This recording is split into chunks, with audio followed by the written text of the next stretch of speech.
Okay, my name is Meghan Sullivan and I'm a Ph.D. student at the Division of Global Affairs. Today, as part of the DGA's Global Conversation series, I'm here with Dr. Olivier Walther. Dr. Walther is an associate professor at the Department of Border Region Studies at the University of Southern Denmark and a visiting professor here at the Division of Global Affairs. He holds a Ph.D. in geography from the University of Lausanne in Switzerland. His research combines geographic information systems, social network analysis, statistical analysis, and qualitative interviews. He has traveled and conducted extensive surveys to diverse locations such as in Luxembourg, France, Germany, Switzerland, in Eastern Europe, and to Nigeria, Mali, Mauritania, and Ghana in West Africa. Dr. Walther is also the Africa editor of the Journal of Borderland Studies. Dr. Walther, thank you for taking the time to speak with me today. Thank you. Your latest research is on armed conflicts and terrorism in the Sahara-Sahel region. Can you tell us a little bit about the findings of your latest paper and how you kind of formulated the idea to pursue this research? Yes. So over the last decade, the north and west part of Africa have been increasingly affected by political violence. And this is mainly due to radical groups which seek to impose Islamic law, but also to a number of secessionist movements and also to a number of traffickers who use this region as for their business. And this makes the situation very difficult to address by policymakers, mainly because these groups have shifting loyalties, meaning that people can move from one group to another. They can also move from one country to another. So the institutional response is very difficult. And I guess the main objective of the paper was to look at both the social structure of these radical groups, but also the spatial patterns, how they move across the region. And we found out, in terms of social structure, that we had a very typical negative tie network, meaning that we had a set of actors in conflict, and we, using open data, we have been able to show how those actors were connected across space. So I guess that's the main finding of the paper.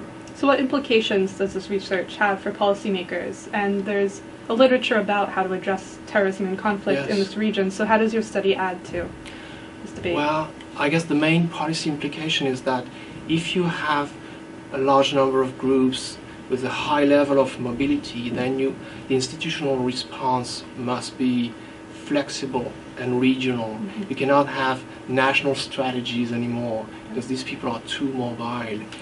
And the main originality of the paper, I know that there's a huge literature on that, is that we use social network analysis, which is a quantitative approach to human groups. And that's the main originality of the work if you compare it with other studies in terrorism. And we are glad that this had never been done in this region. And your work is especially interesting because of how you use the social network analysis, and when you present on it, it's very new, and it's something that in social science and global affairs we try to move beyond state-centric views and incorporate non-state actors, and social network analysis is a great way to do this. So how did you become interested in this sort of analysis, and what skills did you need to learn to kind of conduct this interesting research? Well, I became interested in social network analysis about 5 years ago when we started an international project on cross-border trade. And we actually applied network analysis to understand the connections between traders across borders. And because of the increasingly difficult political situation in West Africa, also because of the connections between those traders and some terrorists, we believe that it was a good idea to start looking at also how violent actors were connected in this region. So it's a follow-up of my previous research, in which we apply the same approach from a quantitative point of view. And how do you believe the incorporation and consideration of networks in research, how does that add to analysis? How do you think it enhances studies? Well, first, it allows you to look at informal ties, not just formal relationships, but also real connections between people, exchange of information, exchange of resources, which can go well beyond formal groups. And that's a great advantage of network analysis. Perhaps the second one is that you can look at different levels. You can look at individual actors, how people are connected, but you can also look at small groups. This is what we've done in this paper. You can look at how countries or regions are connected. And finally, perhaps the third aspect, which I find interesting, is that social network analysis considers that the main unit of analysis is the connection, it's not the actor.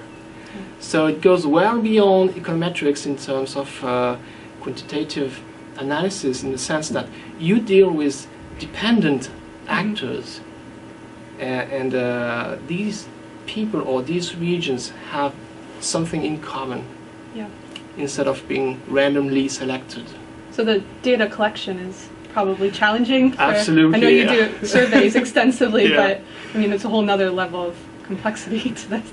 Yes, and the main point is that at some level everybody's connected. So you have to find the boundaries of a social network.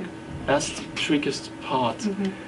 In this paper we have used available data. It was no problem to collect the data, but very often when you work on dark networks, of course, collecting the data will be very tricky. Yes.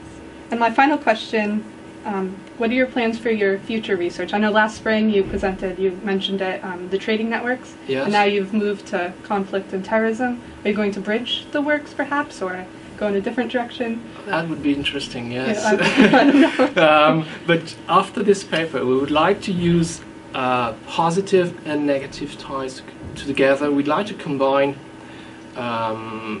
conflicts and cooperation, because at the end of the day, the structural position of an actor is very much dependent on how many friends and how many enemies this group has. So if we can combine conflicts and cooperation, we'll have a very good picture of who is important in the region based on the entire structure of all the actors. That's one of my objectives. I also would like to be able to access data on real spatial patterns, because we know where the violent events took place, but we don't know what happened between those locations. We would like to be able to track the radical groups if we can. That would be really nice to do. Yeah, it would be interesting to read about as well. Well, thank you so much, Dr. Walther, for taking the time. We really appreciate you taking the time to do this interview and visiting us at DGI. Thank you very much. It's a pleasure. Thanks. And you can view Dr. Walther's article. We will post it maybe on the website if you don't mind. And the slides we will also post from his lecture that's happening today as well. So thank you.